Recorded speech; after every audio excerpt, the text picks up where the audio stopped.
ద్రౌపది ధర్మరాజుని ఎందుకు జోదరి అంది అంత ఈజీగా? ఎందుకని అంటే, ఎవరైనా మామూలుగా పేకాట ఆడుతున్నప్పుడు ఏం చేస్తారండి? నార్మల్గా పేక అనుకుందాం మనం.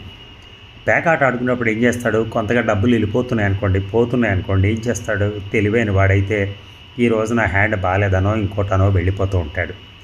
కానీ ఇక్కడ ఈ ధర్మరాజు ఏం చేశాడంటే, ఎంత ఓడిపోతున్నా చివరికి భార్యని, అన్నదమ్ముల్ని అందరినీ ఒడ్డే అంత పరిస్థితికి వెళ్ళిపోతాడు. అందుకని ఆమె ఏమంటుందంటే, అంత ధర్మస్వరూపుడైనా సరే అతను, కానీ ఆ వాటి సూక్ష్మాలన్నీ కూడా తెలుసు, ధర్మ సూక్ష్మాలు కూడా తెలుసు, కానీ జోదం విషయంలో మాత్రం ఓడిపోయాడు. ఎందుకంటే ఆ జోదం మంచిది కాదని తెలిసినా ఆడి, ఓడిపోతున్న ఆడి చివరికి అందరినీ ఒడ్డి మరీ ఆడాడు. అందుకనే